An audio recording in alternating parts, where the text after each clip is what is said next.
Welcome, everybody. Let's see if I have this correct. It is the Friday Night Comics Friday Night Workshop, and welcome. If it's Saturday morning where you are, or it's Friday afternoon or whatever, we still appreciate you being here.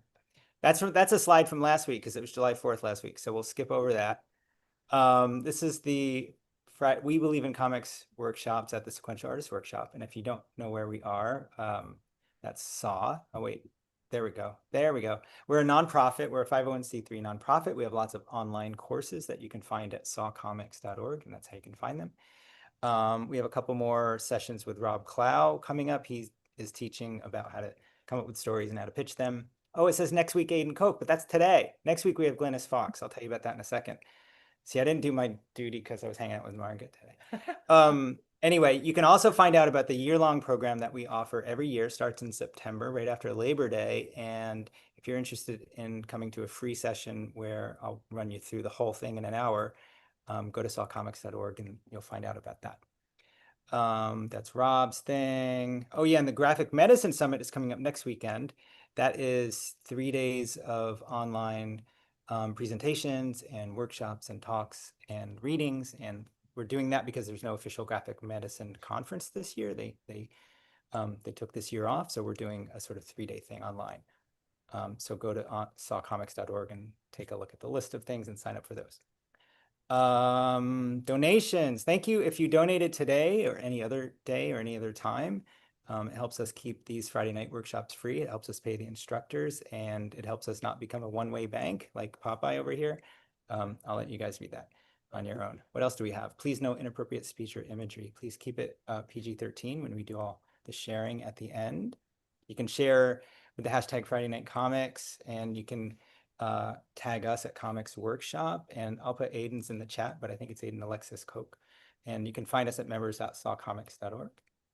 And let's watch the time. We keep these at 90 minutes. But if there are other ways, if we don't have time for you to share, there are other ways to share, and there's all these on the PDF. I'll put them in the chat. You can be part of our weekly PDFs, which we upload to Dropbox, and then we put on Seesaw Comics. And there's just so many ways to just share what you do. Like they look like this. And every week we do one. It's super fun. So enjoy. We were just talking, yay. So Aidan is here again. And we were just talking about Umwelt comics. And not everybody knows what that means. So there's like 2 great reasons to be here. Just to learn a new word and also to do some great comics. So anyway, Aidan, I'm really honored that you've come here again. Thank you so much. Oh my gosh. Thank you so much, Tom and Saw. And it's so lovely to have our guest over in Gainesville, Margaret, hosting physically. I'm going to spotlight you, Aidan, so you're going to get big on your own Great. screen, everybody else's screen. Perfect. And I'm going to share screen for the probably majority, if not all. Great. Let's see, and we'll go full screen. How's that look to people? Looks good. Cool.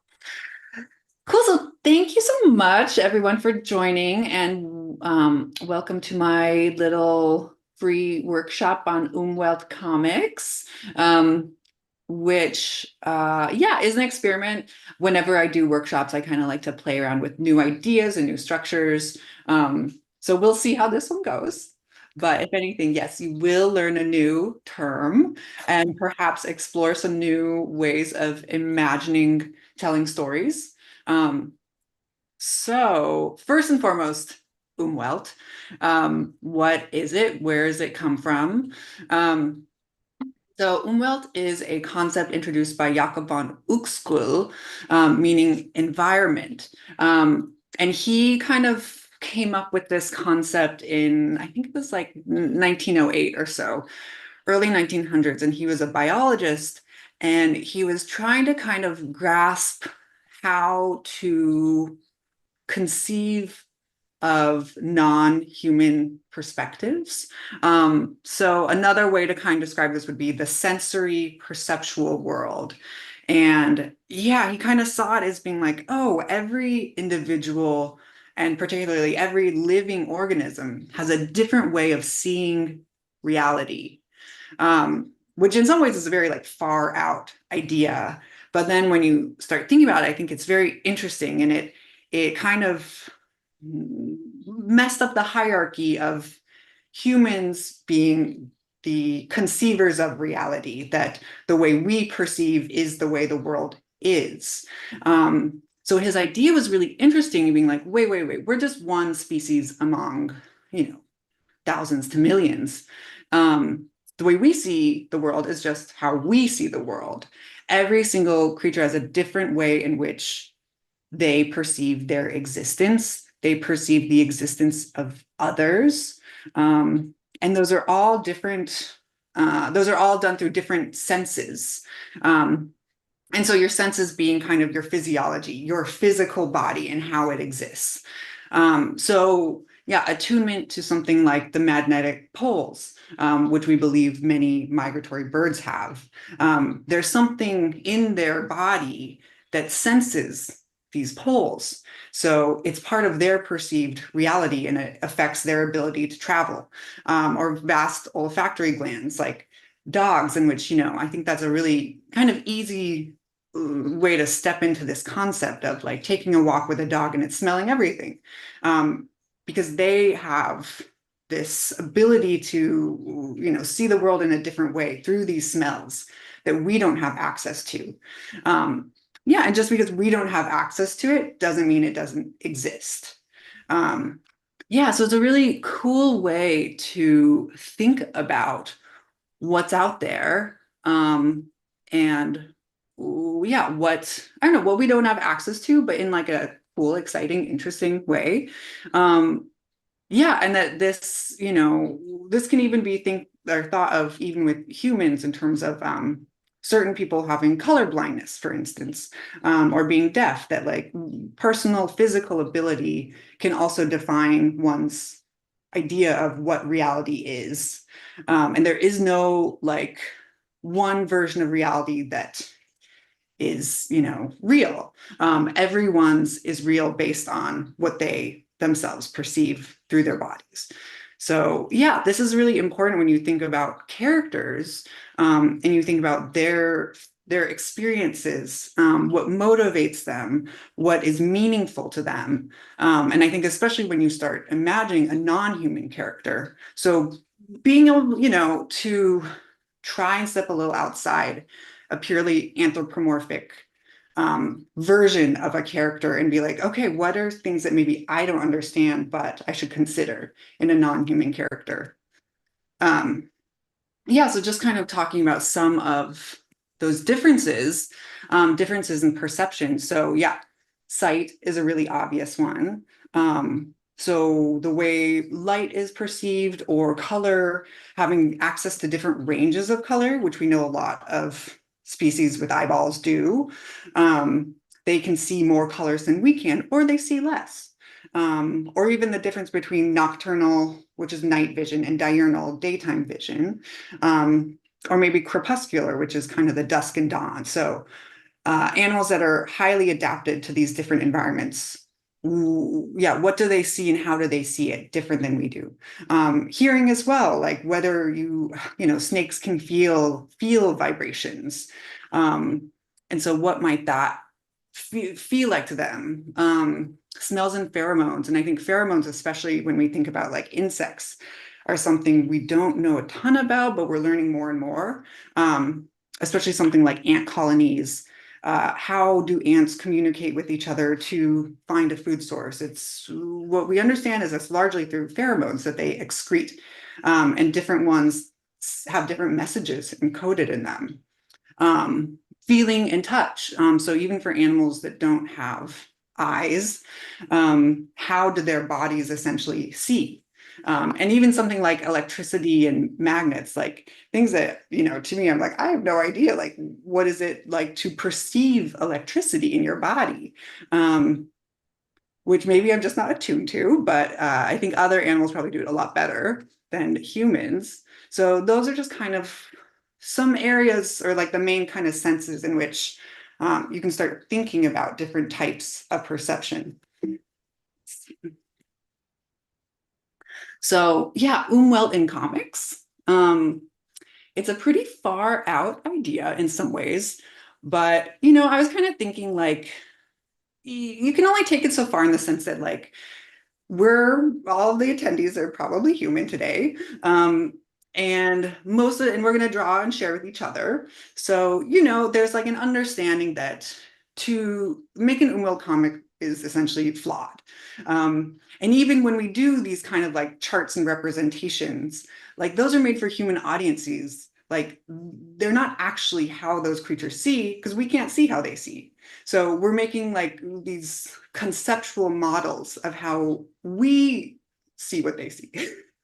So these kind of funny meta things where in order for humans to understand, we're just kind of, yeah, making ideas of what we think other creatures see and feel. But I don't think that's inherently a bad thing. I think that it's really interesting. And I think that, yeah, it's a cool way to get in touch with existence and ideas of reality in the world. Yeah, so I think it really does, yeah, can open up your imagination. And consider too that every living organism has an experience that's overlapping with ours. And they all kind of are happening and rattling together. So yeah, at its best, I think representing Umwelt can sensitize us to our environments, potentially even giving us the chance for empathy for different creatures that maybe we're not interested in empathizing. But maybe it's interesting to be like, oh yeah, a chick sucking blood. It's like, that's kind of a classic example of like they're drawn to heat. They're not coming after you. They're just like they sense your blood and they sense the heat and it's exciting. Um, yeah, and at the very least, like thinking in this way can challenge you creatively. And in terms of how you represent a space or something, or represent an experience, even within human perspective, how to kind of show different sensory experiences. So, yeah, I think the way, we as humans might represent these things, there's a couple different things that we can use, tools, um, visually. So, color being a pretty obvious one. And yeah, these are kind of things that'll come back into play. So, uh, in a very matter of fact way, like color as we see it versus color as another creature sees, or at least like as we think they see. So yeah, whether that is color blindness or not seeing red green or seeing infrared or seeing like very vivid reds. Yeah, just that very matter of fact kind of like switching out colors to represent a different perspective. Shapes and definitions. So, you know, we're pretty we're pretty detail oriented in our site. Um, but maybe it's like there's a lot of things that aren't important or not seen in the same way or perceived as the same way. So even like a surface is just a surface with textures. We kind of have a way of thinking about it in human terms. We're like, well, but there's lines drawn on it. It's like, well, maybe to a creature, those lines are they're ink. They're not lines per se. Like, what are these kind of different ways of interpreting um, shapes and things? Or, I was thinking about sometimes when there's a bug crawling on you and you're like, what do they think I'm like a hot rock? Or like, what do they think about this? Like, is their perception of my body, it's not a human body to them perhaps, it's just a shape or it's just a blob or like whatever, and textures too. So I think that's kind of size dependent as well, where our limbs can only feel a certain amount of texture. So what is texture to something really small, or what do these kind of forces feel like of certain winds that have movement to them? Or yeah, I was thinking about like a fish feeling the current of water, kind of non-visual elements as well. What might those things feel like physically and bodily, and how can you describe that in a texture or a line or a marking? um, so these are some low res drawings by Jakob von Uexküll, which I thought were fun. Just that he went as far as to try and visualize this concept as well. So he likes sea urchins a lot. So he has some content on them, but I kind of love this transformation of like, it's still pretty human, but also being like, these are important shapes to the urchin that it's aware of. Um, this is a really small one, but yeah, this I think is from like a bird or a bee perspective. So yeah, kind of instead of seeing like all the grass and all this detail, really just focusing in on like particular flowers and shapes that are important to this creature. Um, I don't quite know what this one is about, but I really like it, the magical shadow. Um, and just again, like a chicken maybe has no perception of a shadow. Uh, so these kind of little differences in reality where we have all these interpretations ready to go. And they're like, well, how come they wouldn't understand that it's light, that's hitting them and then creating a shadow on, it's like they don't, to them, it's just a shape. Um, yeah, and he also really dabbled with, yeah, with ticks. Just because they seem to lack so many senses that we have. And yet um, they're out there being really successful animals. So yeah, he was kind of thinking about these different things of heat as a sense, like responding to heat, responding to olfactory cues. Um, yeah, what else, might a creature look at and respond to? And this was just a very beautiful illustration. So I tried to pull some comics references just to help us like get more context. Um, yeah, so Swamp Thing by Alan Moore, I think is like definitely pulls you into that idea of like, what is this experience, this transformation? Maggie Umber's work, her work on owls and other creatures. Yeah, I think even just the red in this kind of pulling you into this attention where that's high value to these animals. So putting emphasis on that through color. Tiger Tateishi, like really psychedelic, but also you're like, I don't know, like this could be molecules in the air or something that are perceived visually. Um, Kind of what are these different strategies we can use? And this Randall Moore Monroe comic specifically being, this is yeah, the only memory of the bee is a painting by a dying flower. So that's like super kind of meta idea of how a flower perceived a bee perceiving it. Um, and thinking about, yeah, what parts are important to that creature. So how would they see it? How would they notice it? How would they be attracted to it? And I love it in contrast with the stick figures to really like heighten the idea of the senses. Yeah, and Brian Blomoth's work too, like, he talks about drugs and how those change senses and perception. So just thinking even for humans, these different ways in which we do actively have experiences that are outside of our usual senses. Um, and I remember hearing him talk about his different comics and how he used different materials in each one. So like I think it was the LSD one, he used like neons or like neon printing process. There was one where he used like an airbrush. And I think for the mushroom one, he used like watercolor. So even thinking about the materials being related to those sensory experiences and how they could lend themselves towards that. And so, and Yuichi Yokoyama, thinking about sound, it's such a cool way to be like, whoa, you really feel the sound in this. Um, yeah, so those are cool ways of, yeah, looking at how to maybe approach those things. And yeah, just to, I think some people here probably know my work, some don't, but just to throw it out there. I think I kind of came through this through uh, thinking about emotions and psychological states, which I've used a lot throughout my work before kind of moving towards thinking about non-human states, but how to represent psychology and emotion in like a real kind of tangible way. And I use a lot of abstract pieces to do that. And then the work that I've gotten into, which is more environmentally focused, yeah, pulling some of these into the idea of, yeah, the environment, non-human animals, how can we tell stories that help support environmental and ecological storytelling? So yeah, and in some of my books, I definitely like have dabbled with this idea of Umwelt and how to represent non-human perspectives.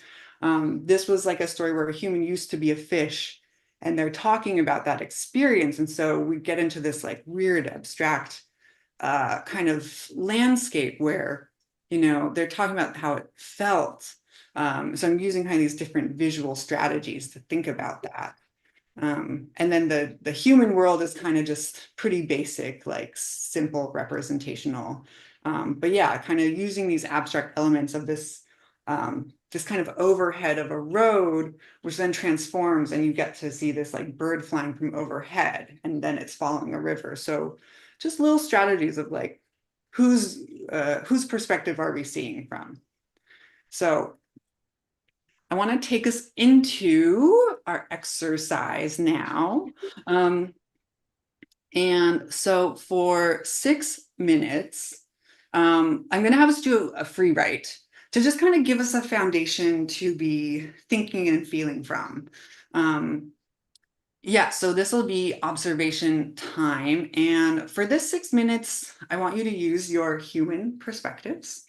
Um, but use them in a very like attuned way, kind of meditative way, to really kind of document what's around you, what you're thinking, feeling, experiencing. So I will start that timer now. Okay, right, starting. Starting.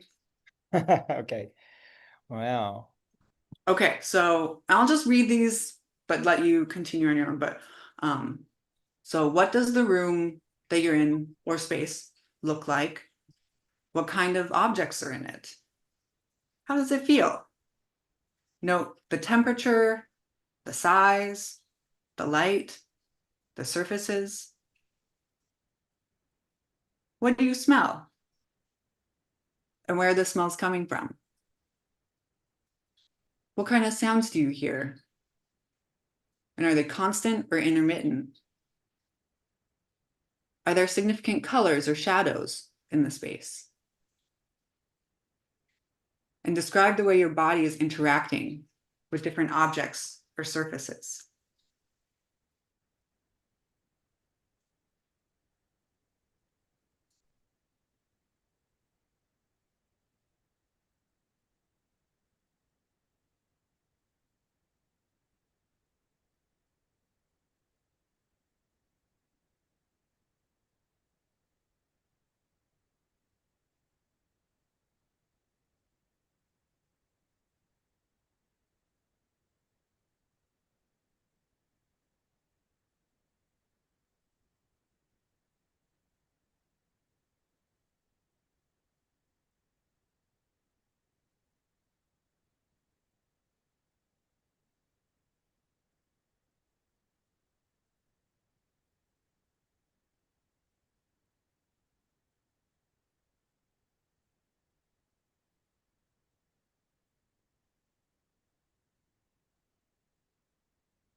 How are we doing on timing? We've got 2.5 minutes left. Oh, goodness. I'll give another shout out at one. Okay.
Okay, about a minute left.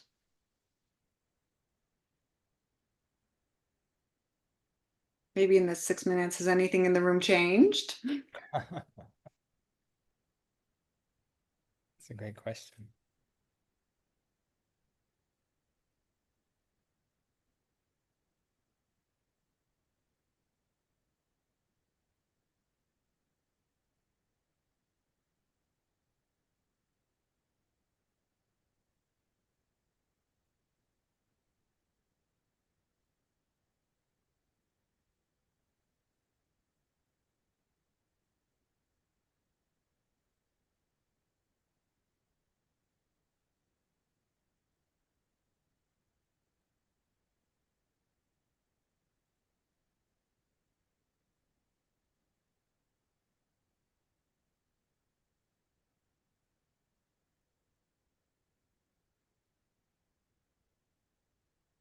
All right. So that's our writing time. Yeah, and that I want to do that to help establish kind of a baseline of observation and kind of being aware of our own senses, um, giving some space for that to kind of see, yeah, really look at what's around and how we, are seeing and thinking and feeling about it. Um, and yeah, we get to move into some drawing now. So we're going to do a 4-panel comic.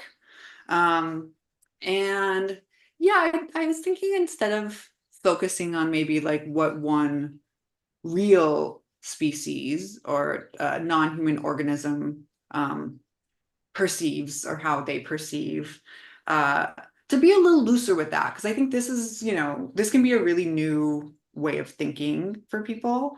And yeah, I wanted to do something that kind of opens it up to just establishing a sense of what else the world could look and feel like, instead of dictating what one other being might think and feel, and how they might sense everything around them. So yeah, this is kind of a pretty playful one, but it helps, yeah, it helps give a strategy to, maybe, for anyone who wants to go out and add some non-human characters to a piece, yeah, to look into maybe how might they uniquely see and feel their environment, and how to kind of represent that. But yeah, so again, for the first panel in this comic, so divide your paper into 4 panels, any shape or size, whatever, if you have a kind of a standard that you work with, go for it. And yeah, fill, as much of a page as you want. So just get that ready. And yeah, in the first panel, I'm just going to have you reflect on what you just wrote, and draw the room from your human perspective. And that can include any of the sensory details that you kind of, that you noticed. Um, but yeah, really thinking of just like how you look in the room, from human perspective. So, you know, I think humans are very visual. So that's probably an emphasis on just like, well, yeah, what does it look like? Um, but again, since you just kind of spent some time observing different elements, you might want to include something like a sound or a smell as well. But so for 5 minutes, in the first panel, I'm just going to have you draw yourself in the room from your human perspective. And so the stuff about being a chimeric creature, that's for later. That's coming. Okay. All right.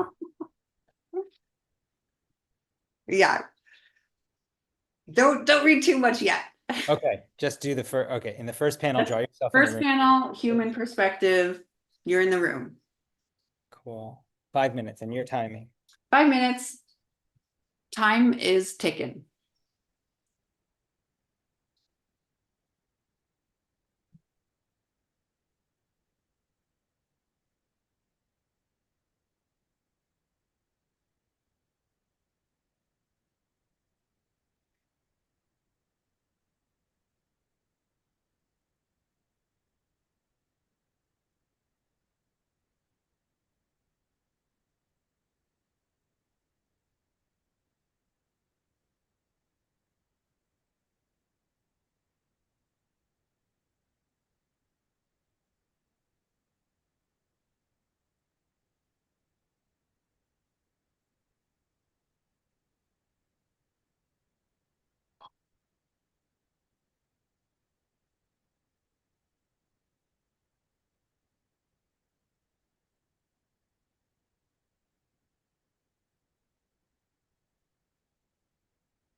Okay, 2 minutes left.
Okay.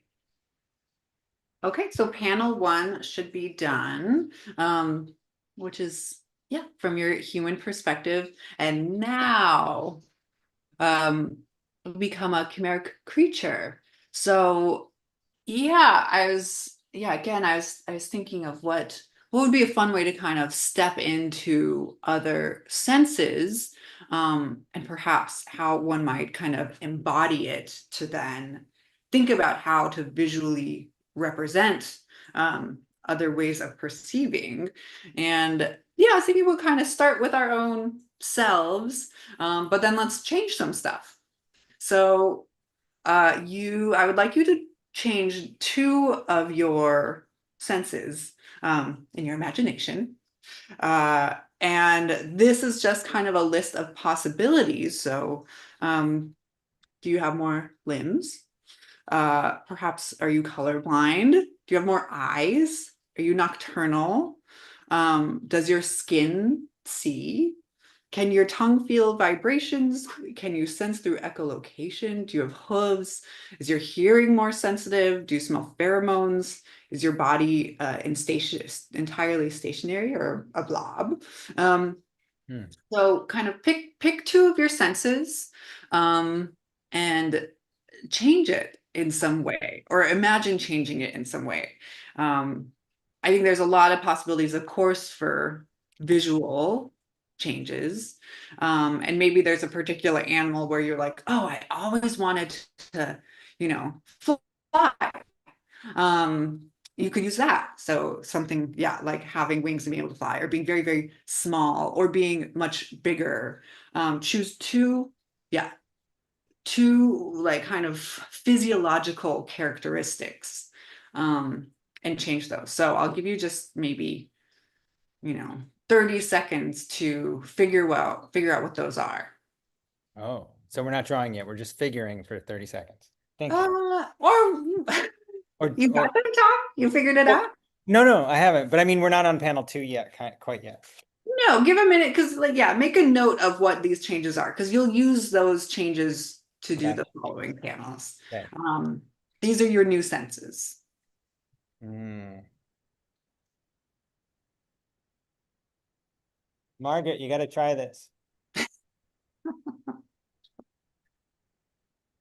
Yeah, I wonder what I would do. I like changing scale. I think that's a really fun idea. Um, what size would I be? It'd be nice to be pretty small, maybe like a mouse size. Um, I also think having like really strong sense of like, yeah, of like vibration, um, would be cool to like really feel like sounds. Um, those might be my two. Yeah, I like that you specifically said your tongue might feel vibrations. It's a specific thing. Um, It just might. But, really, that's maybe it's not exactly what like snakes and lizards do, but snakes are always sticking their tongue out and they're like mm. tasting, feeling, perceiving. Um, that's what they're up to. I wonder if there's things that we're just not even close to perceiving right now. Like what if the way your blood courses through your body feels different than ours does, Yeah. Or Well, your I imagine for cold-blooded creatures, it does. That could be something, being cold-blooded. So being mm, super sensitive to ambient air temperatures or surface temperatures. Um, yeah, because their circulation changes depending on temperatures. Or something like, I know hummingbirds have a torpor, which is like they can change their heartbeat pace depending on temperature. Um, like they can kind of go into a stasis mode in really short amounts of time. Uh, or they also can do it in order to like sleep. They can slow down their heart rate when they sleep. Um, yeah, so many cool, amazing adaptations. And yeah, I think there's so much we like don't really know anything about. mm. yeah, I mean, I think the pheromones are stuff that definitely is like, how do you, I don't know, accessing that and measuring that, to even know that that exists is like a big stretch from human perception. Because it's this whole layer of communication that's like covering the planet. Um, and it's, yeah, just thinking that different chemical combinations are could be a form of communication and language. That's like so cool. Okay, so hopefully people have figured out uh, what kind of chimera they are now. And we're going to just practice drawing, trying to use that perspective. So yeah, think about, yeah, what that means for your existence in your space, kind of what has changed. And yeah, we'll just like use the kind of three different drawing methods to represent this physiological shift. Um, this could be like yeah, was it the fly? Think about you've woken up and suddenly you've totally physiologically transformed. Um, and you are in a space that's familiar, and yet there's like these different elements to it. There's things that you didn't know existed. There's ways of seeing and being in it that are totally different and foreign feeling. Um, so in panel two, I'm going to have you use just color to try and represent the space you're in. So think about what changes have occurred. And there might be one sense that you've changed that's maybe more appropriate. Again, if there's something changed visually, that'd be a pretty easy one to just think about in terms of color. But color could be a lot of things. Like again, color could be pheromones in this space. Color could be um, surfaces or, kind of just attention, really. I think about that a lot with different species of like, the reason those adaptations exist is because something's important. Um, so you could kind of use that maybe as a strategy to think about it too, of like, what's really important to you? Is it your computer? Is it like, your computer's bright red because uh, that's like the focus. Um, so I'll give you, let's see. Tom, should we do these a little shorter? It's about 4 minutes. How are we out of time? Yeah, four would be great. Four or Okay, five. Yeah. cool. Let's do Uh, 4 minutes each for these. okay, so you'll keep track of each panel separately. So you'll say we're on panel two. That's correct. Cool. Panel two is color. And so maybe, if you happen to not have tons of drawing utensils with you, it could be you do not perceive color. If you have limited, maybe you just see in two color. And so think about how you could use color to kind of reinterpret the space. And maybe it's inverted. Or maybe, yeah, you're nocturnal. And so the brightness is actually not illuminating necessarily. It's maybe like you see better into the dark spaces. Um, yeah, think about using color to perceive the space you're in. And yeah, maybe that's like, yeah, has to do with light. Maybe that's attention. Um, yeah, I mean, I think, for some creatures, things that are really bright are your food, or your friends, or yeah, things that you're attracted to for a reason. Maybe those are like a vibrant color versus the rest of the world being a little bit drab because it doesn't matter that much. Um, so 4 minutes, color.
Okay, so there's about 2 minutes left.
Okay, about 30 seconds.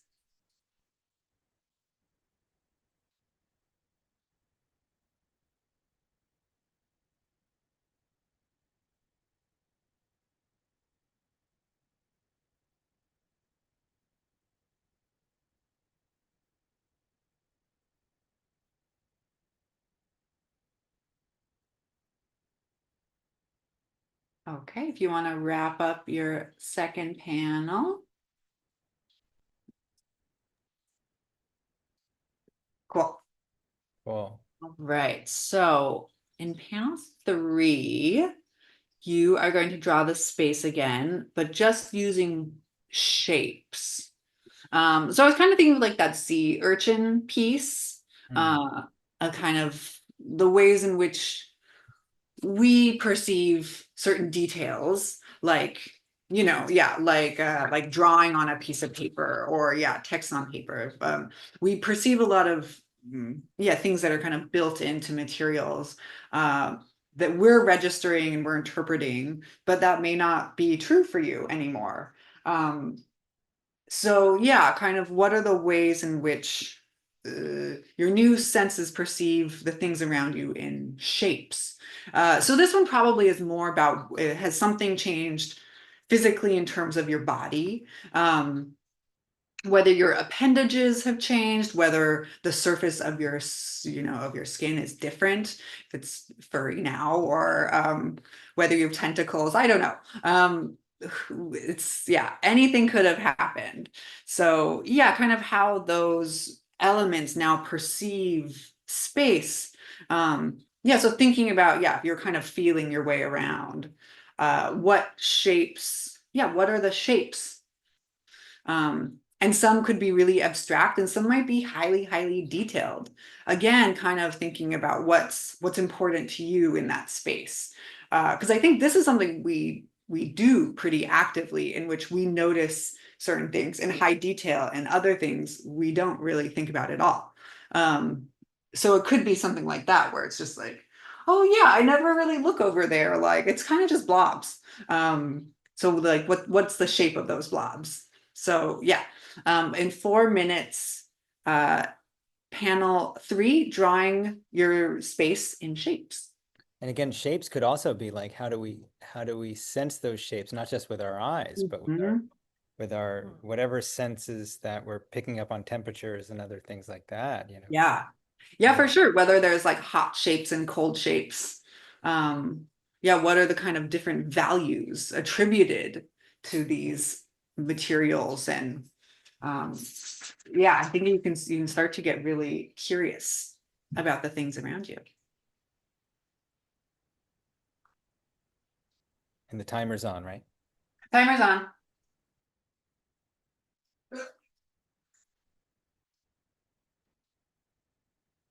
All right, we'll have my guest my guest star. Yes, Tulip perceives the world differently, for sure. Oh, adorable. Uh-huh. I Right. always think about how, when people are talking out of a screen, she doesn't really like hear it, it seems like. There's something about just like disassociated voices that mean nothing to her. But we Right. we think they're very valuable. Oh, adorable. Mhm. He's right. We're not substantial enough. All those Zoom voices don't smell like any. Mm, Yeah, it's true. Yeah, there's no presence because yeah, they don't smell you. that's scary. We don't exist because we don't smell. Mhm. Well, maybe they'll make dog computers someday that like puff out little scents.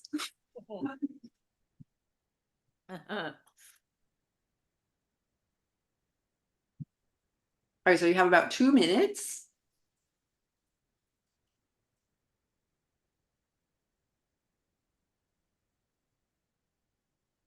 Yeah, scale might be a big one for this too, whether you became very large or very small.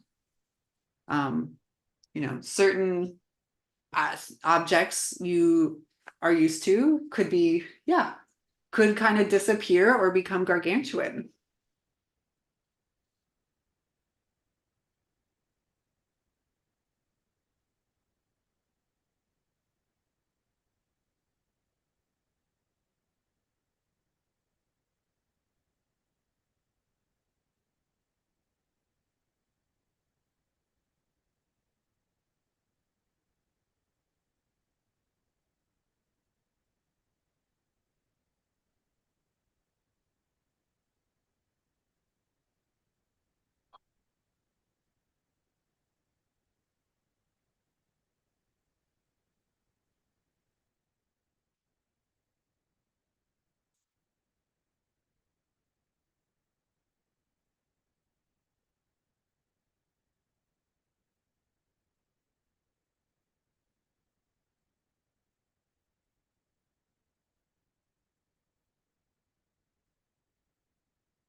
All right, about 30 seconds left.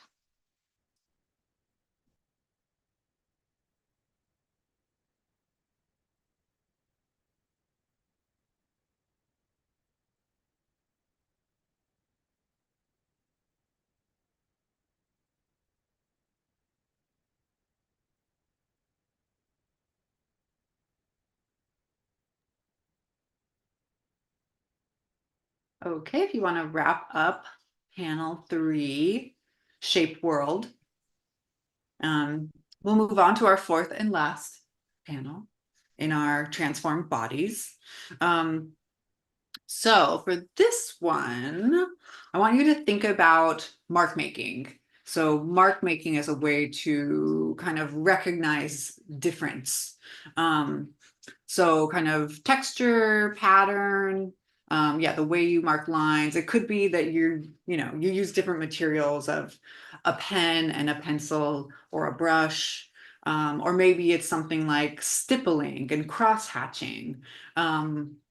Yeah, or like kind of loose lines, think of it maybe kind of different options for how to make marks and how those marks can represent different sensations.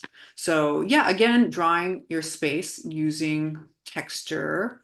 Yeah, I think and this can be, I don't know, in my mind, this kind of thing is maybe things that are a little more organic potentially, like yeah, something like smells or pheromones or air movement. Yeah, a lot of movement kind of things potentially could be patterny. I think thinking about how your new body is perceiving these things. It could also be just how things actually feel. Um, so really thinking about the surfaces that you're interacting with, and how your transformed body is perceiving those things, whether something is really like has a lot of texture, bumpiness, hardness, or whether it's very soft. Um, yeah, those kind of different things that I think lend themselves to being visually understood through mark making. So again, 4 minutes. drawing the space using textures, patterns, and markings. All right, timer's on, right? Timer is on.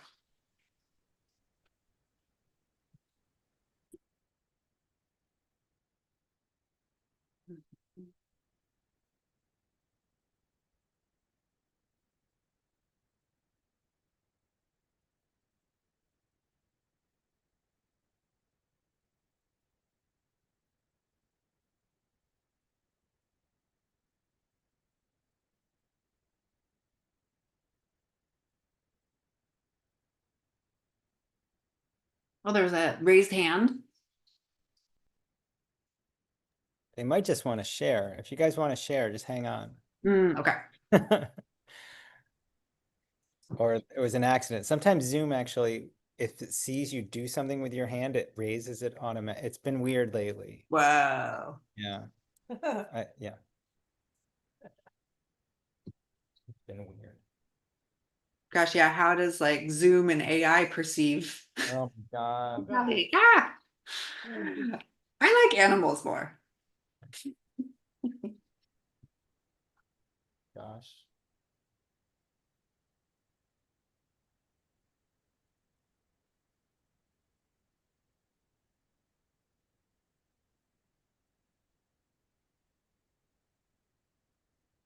Okay, so you have about 2 minutes.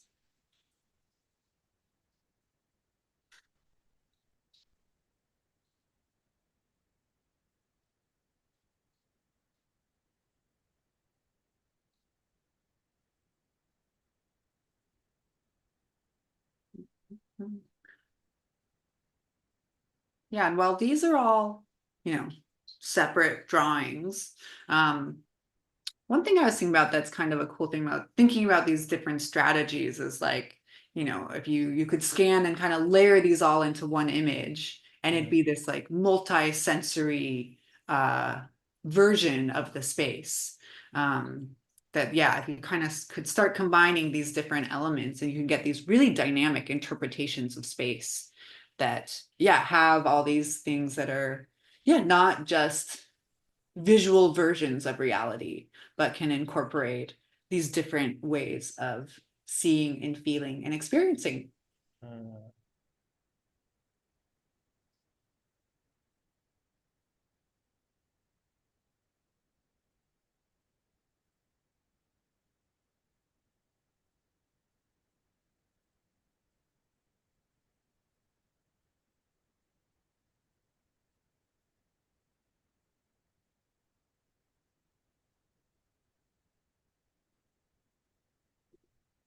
All right, so about 30 seconds left. Any final mark making you want to do?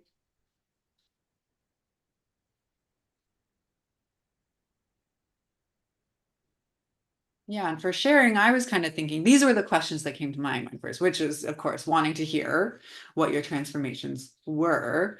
And then did it change your perception of anything in the space? Yeah, what kind of was highlighted? What did you perceive in a different way?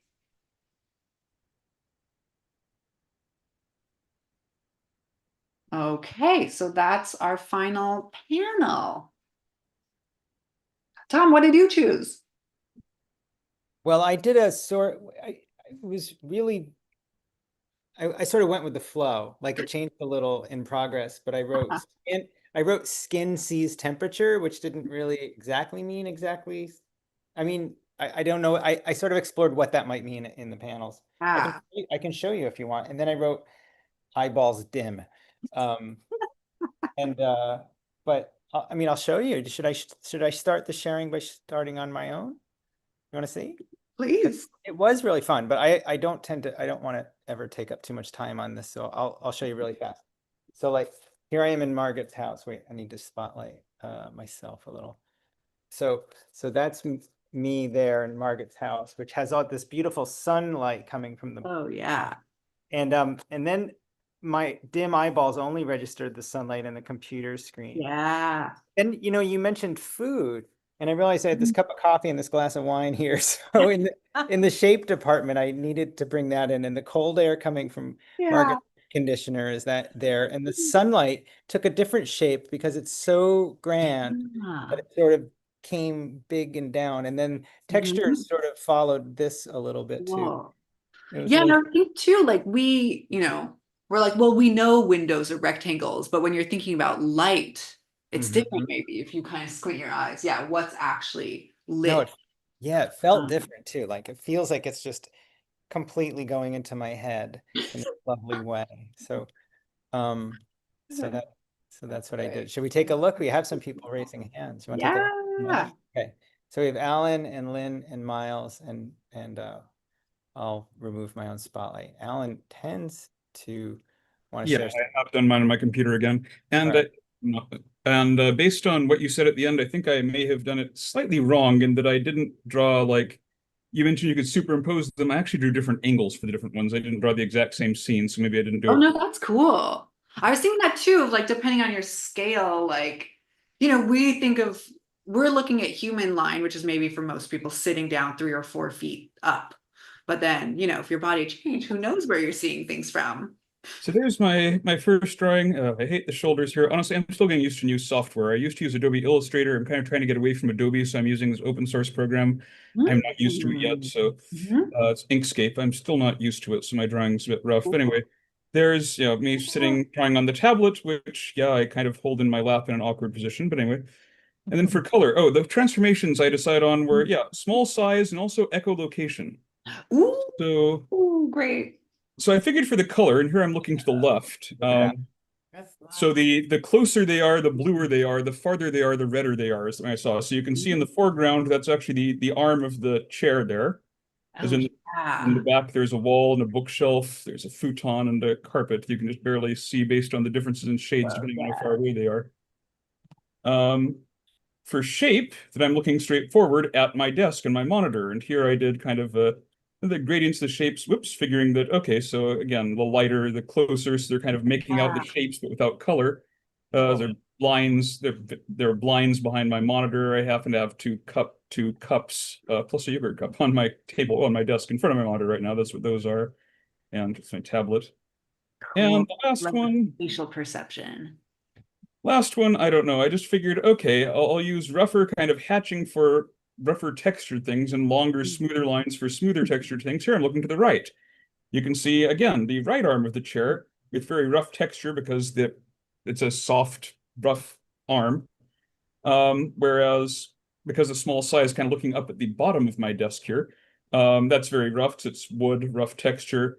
There's an electrical cord going down there, also rough rubber texture, but then the metal posts of the desk are bold, larger lines. I don't know. This one I feel is kind of maybe the least successful for me of the three, but oh well, maybe I should have tried something else. But that's what I ended up with anyway. So there's my That's great.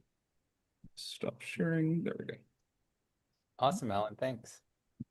We'll go to Michael. Oh my God, it's Michael, Mishka, and Lynn in one window, and then we'll go to Miles and Judith. What's going on? Go, you guys go. Sure. I've got lots of things. So I drew whales all talking to each other.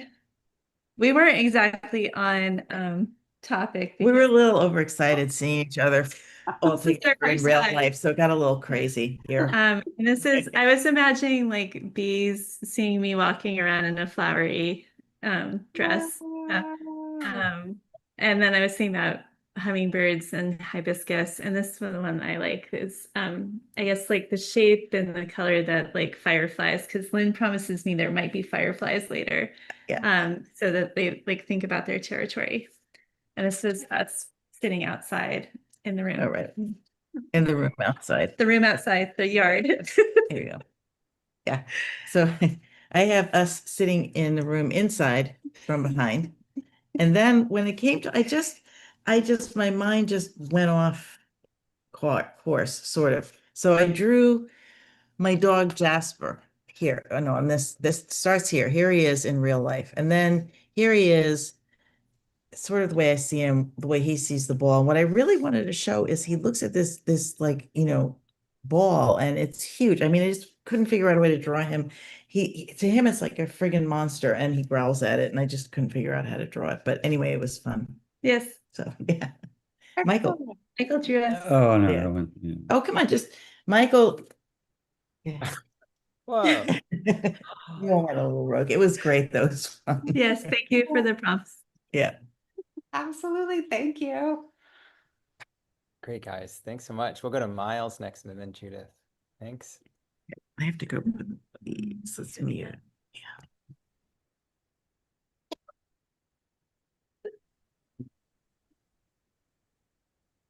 Well, Miles, we can't hear you all of a sudden. We heard you. Did something change?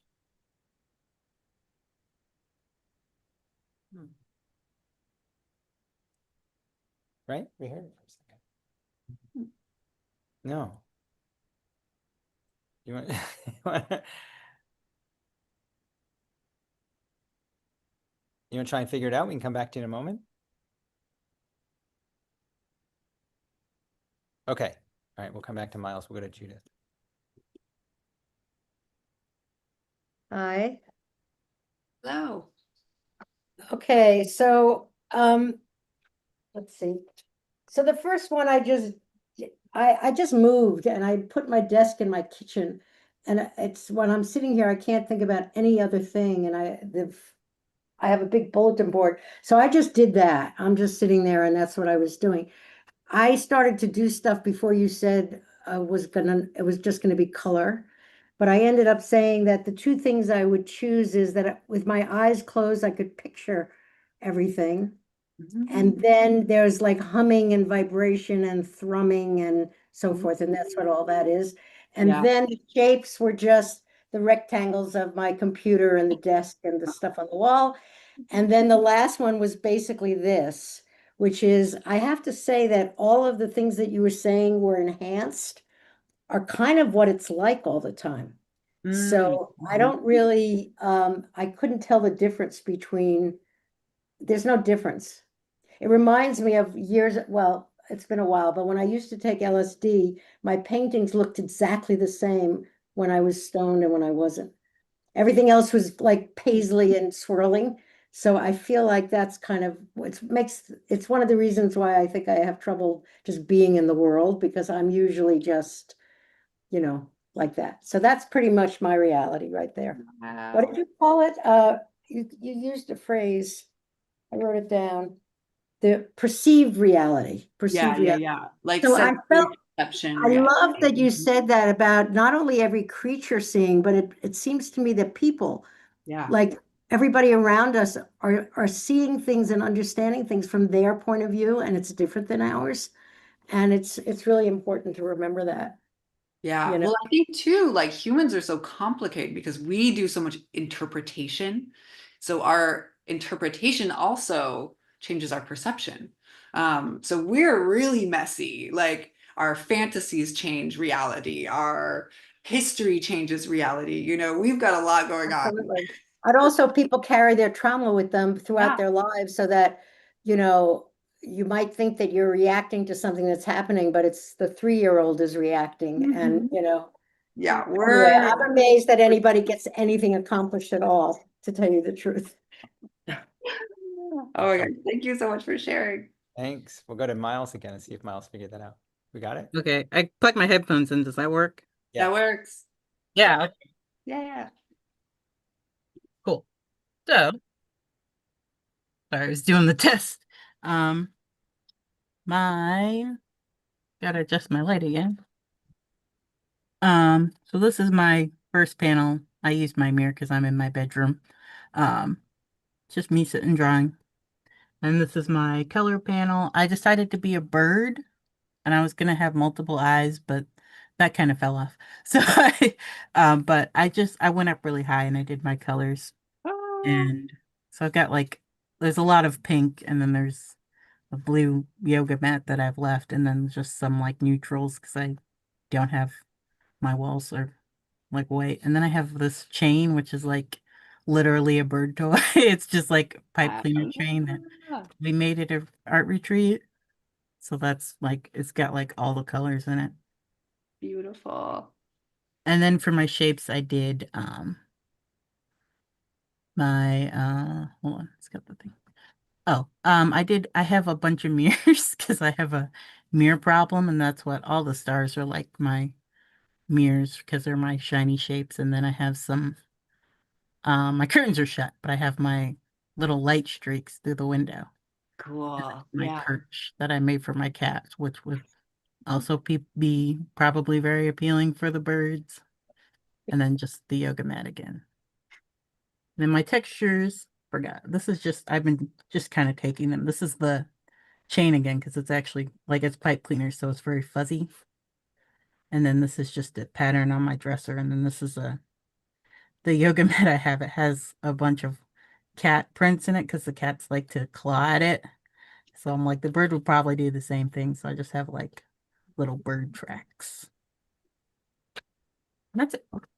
Sweet. Thank you. Awesome. Thank you. Thanks, Miles. Mhm. Okay, we'll go to Alice if Alice is ready. And then after that, we'll go to Julia, Jackie, Hillary. Alice? Okay, let me, hold on. Where'd I go? All right, we might have to go. Wait a second. Somehow I lost you.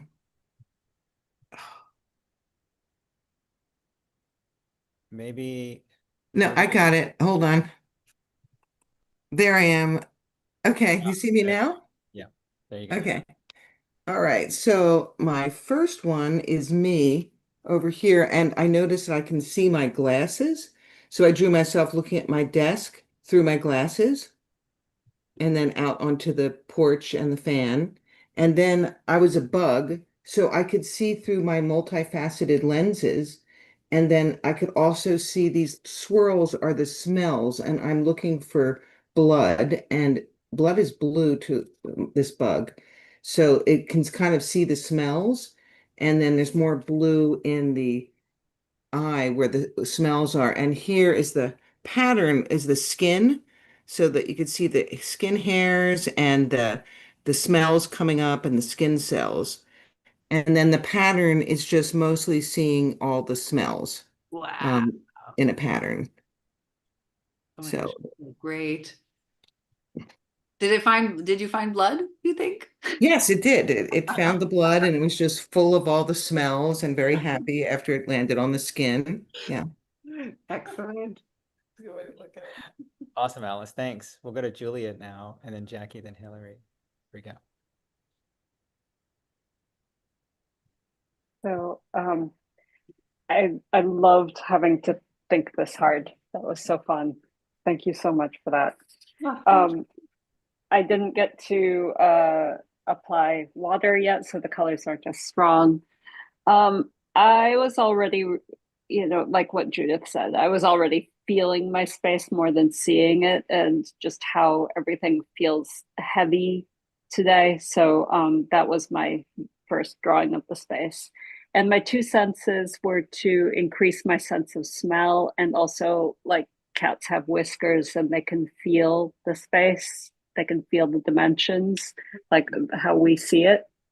And so this is the smell from outside and the smell from the kitchen and the cat food dish. And this is the feeling of my desk and the wall next to me. And then this one was the shapes, and the shapes are mostly the smell. And I'm the smelliest thing in the room, so that's me. And then the texture was the feeling was the whiskery looking things, and the smell is like the maybe bumps and divots and things. Thank you very much for that. That was great. Oh, thank you so much. Thanks, Julia. We'll see if Jackie's ready. Then we'll go to, oh, there we go. And then we'll go to Hillary. I am ready. Am I unmuted? Yeah, you're on. You're good. Okay, yeah. Sorry, my computer is being super duper crabby, so I'm on my little cell. I don't know if all of y'all will be able to see it, but It looks all right from here. okay, great. Then this is me in my space, and we have cicadas. It's not nearly the proportion of cicadas that we had last year. But so I toyed with a couple of ideas, like I'm like, hey, you know, extra eyes, that's always a good thing. But I've always admired animals that can like swivel their heads all around, do a 360 with their heads. And I kind of tried that. So this was just the most, like, I tried to make the most important thing in the room be the sharpest, and tried to fuzz out like all the other colors. So that being my phone there on my giant computer. And this one is actually my favorite. The shapes. I really I really like how this forced me to look at things from a different perspective, because what's important for me is I'm not I don't have to work very hard to get my food, for example. And I'm not if I go to sleep, I'm not in danger of being eaten by anything larger than me. So I have to really I tried to take those things into consideration. And the lights were the most important thing, or the biggest standout. Yeah. And then here is the like just what the swivel thing, and how I'd perceive clutter. I wouldn't be so focused on that as I would like what's behind me. Am I going to be preyed upon? Am I going to miss a food opportunity? That kind of thing. So I guess it's sort of just a shift in my priorities and my senses, and a couple more eyes. Great. Yeah, I know it'd be so nice to not perceive clutter. It would be nice to not have it, but if I'm a predator or prey, it's not going to be that much of a priority for me. Unless I'm, concerned something is going to come out of it, and then I'm just going to want to see the big picture. So, Thanks, Jackie. Thank you. Great workshop. Go to Hillary next, then Eli.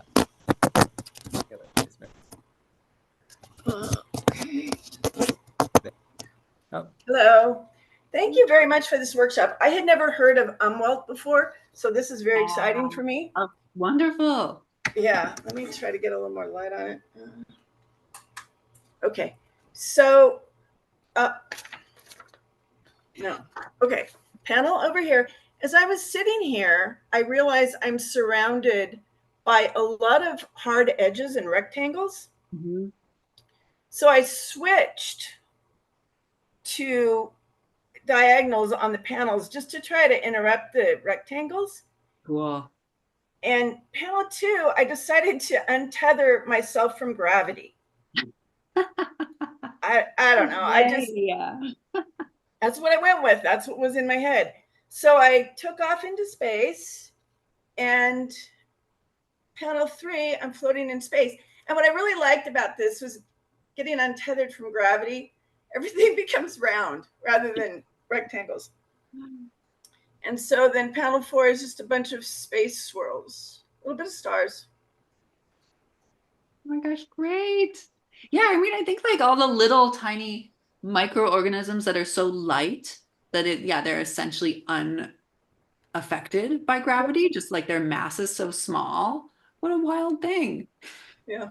Wonderful. So thank you very much. This was really fun. I loved learning about Umwelt. It was great. Excellent. Thanks, Hillary. We'll go to Eli. I learned my lesson. Close the door so the dog's not going to crash in like he has the last 2 times. This was so awesome. It's right up my alley. So here I am. I realize I'm going to take this as an opportunity to give you a slime mold lecture. So here's me innocently sitting on a log in nature, and then I decide, I think I'm going to become a slime mold. So I become a little bit more 2-dimensional, and oh gosh, that is such light pen, I cannot even read it. But I am now sitting really flat on this log, and I'm made up of like yellow tendrils of like slimy material sensing chemical signals from everything around me. And when I ooch around, I can also feel objects and pressure. So I can maneuver my way around at about, I think it's like a half a millimeter an hour or something like that.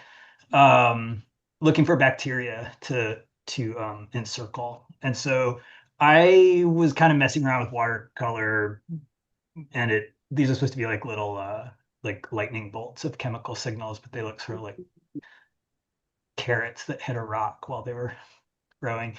So then I'm super excited because I've found some food which is orange, and so I'm what am I doing?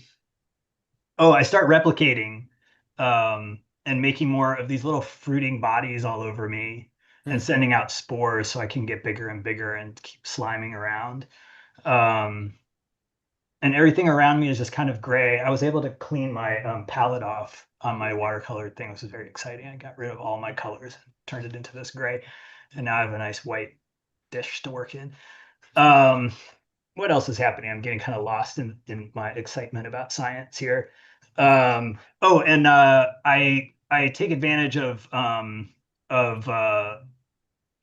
increasing in size. I can increase my surface area, and the more food I get, the more spores I can send out, and the bigger I can get. But I'm one organism. And then when things start to sort of like run down, and I'm running out of food, I can use my this little memory trail that lets me follow it back to where maybe I remember that there was some food. I don't really have a brain, but that serves as my memory. So I was trying to make these little shapes of trails, and then these little jagged shapes of like symbolizing no food.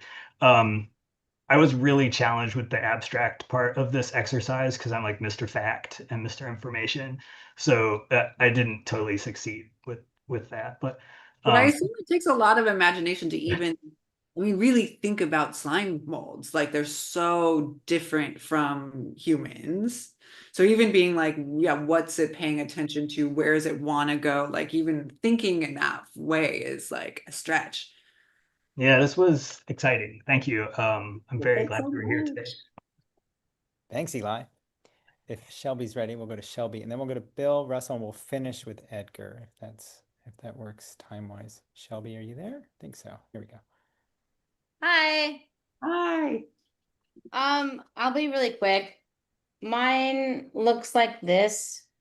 So the first, I think the first like was like, how do you like see yourself in this area? So that's me and my dog and my skateboard. And the second one, you're like, how do you like add more like whatever like senses to it? So I was like, oh, maybe I could put a bunch of eyes on top of the skateboard.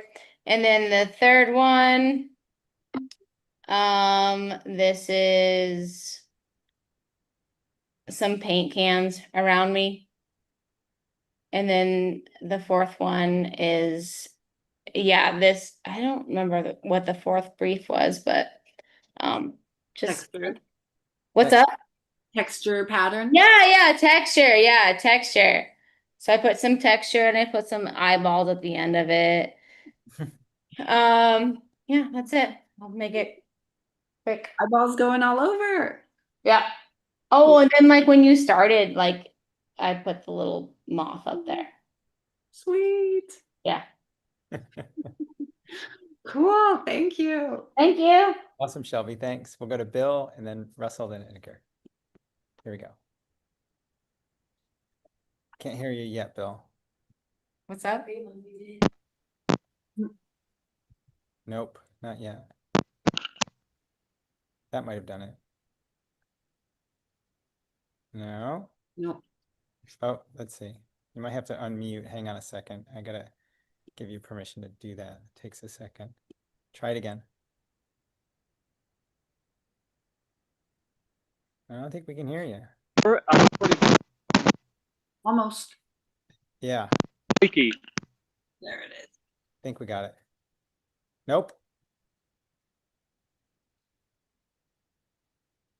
Aidan, maybe some creatures hear this way, right? Just sketches and scratches, no statics. No, it's just a cheap set replacement microphone. Can you hear me clearly now? Anyway, Yeah.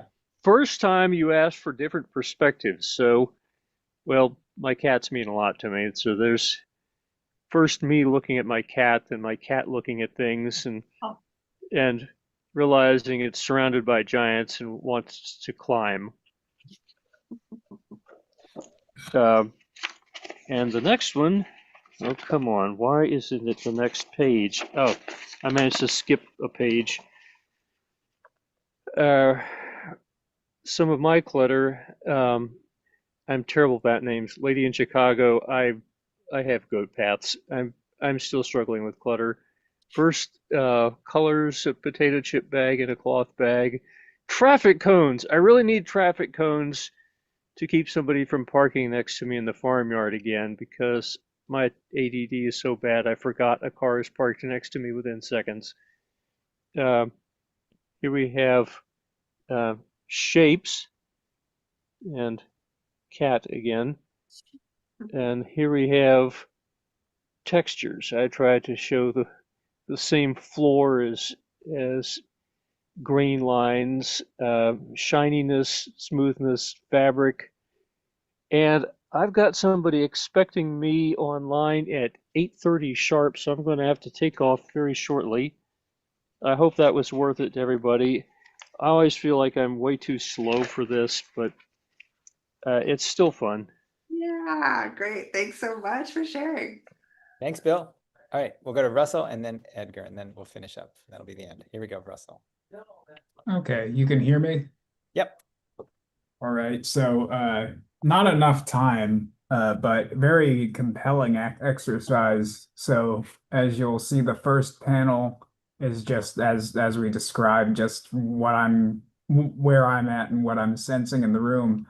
I decided on invertebrate, which I interpreted under my personal sensibilities to meant that I had no bones. So I tried to focus on surface materials primarily. So in the second one, it was mainly the separation between cold and warm temperatures in the room, as the AC annoys me very much.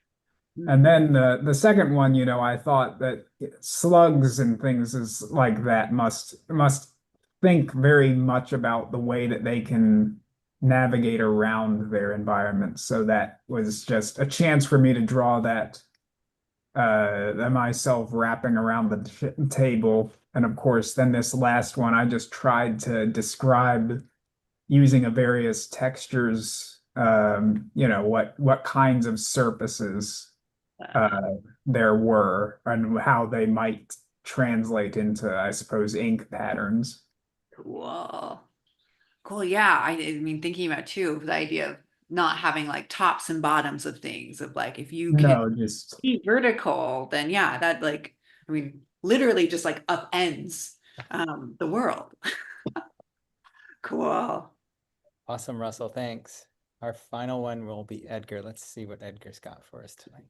Well, thank you for calling on me, Tom, and thank you, Aidan, for the inspiration. I hope this is worth it. It was fun for me. Here we go. The title is Edgar Ponders the Concept of Umwelt.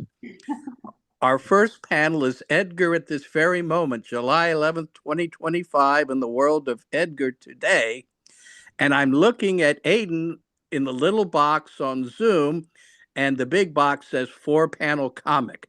Become a chimeric animal. How do you process your world? And I ponder, how can I become? Oh, wait.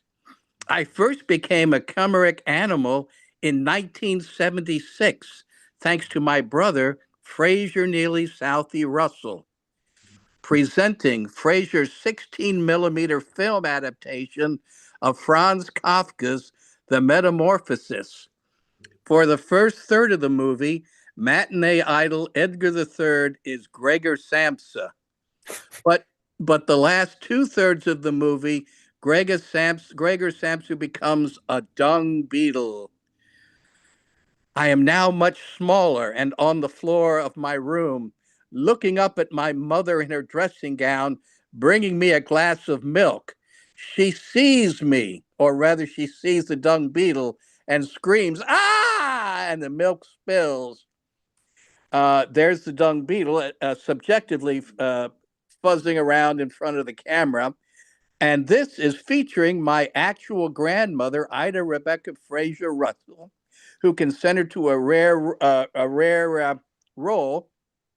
This happened at night, of course, so I can't reach my lamp to turn it on with even one of my 8 legs, allowing Fraser to have dramatic composition. Then neighbor Bill Evans as Gregor's father. This is completely unacceptable, Gregor.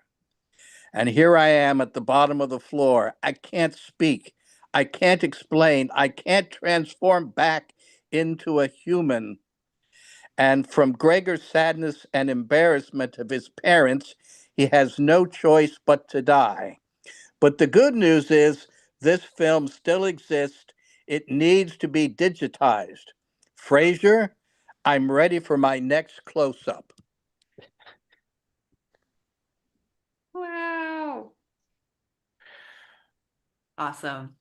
Thank you for allowing me to remember and recall this film. I hadn't thought about it for a while. Is that a real film, Edgar, you're saying? It's a real film, and You it made a really, film of I it? really am in it, and I'm young and handsome. I don't know why I didn't capitalize on that, but and that is my real grandmother, and that's Bill Evans, and my father gave him a bottle of scotch for being in the movie. All right, but we all need to see it now. Yeah, I know. It's I rescued it from my parents' house, and it's in storage. But someday I will put it in a digital form and show it. Yes. All right. So thank you. Fantastic, Edgar. Thank you. Aidan, I'm going to spotlight you again. I've put your information in the chat a bunch of times. And Spiral is the latest book by you, right? It's a year old about, I think.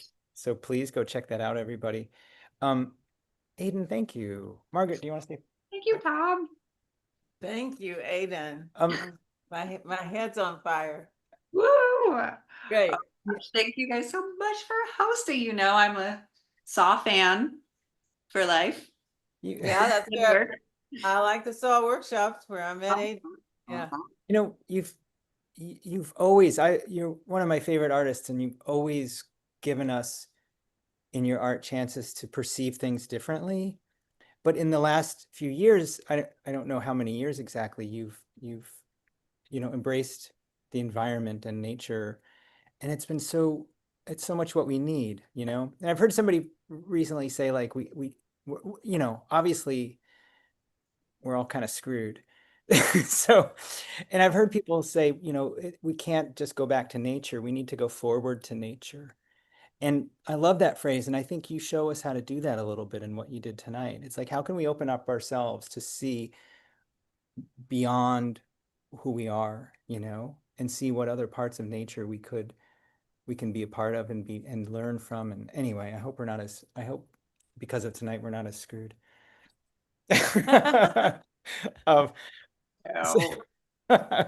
No, really, I mean, it was really, really wonderful. Thank you. I'm going to ask everybody to unmute and to give you a round of applause. So go buy Spiral, which is such a marvelous book, and buy any of Aidan's work. Thank you. Yeah, I'm going to ask everybody to unmute and say. Thank you, thank you, thank you. Thank you. Thank you, Aidan. Thank you. very much. So good. Thank you. Yay, Oh, bye, tulip. Tulip. Oh, look at the dog. Very nice. That's great. Like, Bye, where's everyone. Bye. The tiny little. Aw, sweet. Bye. Bye. Great weekend, Bye, everybody. thank you. Thank you. Bye, Aidan. Thank you so much. Thank you,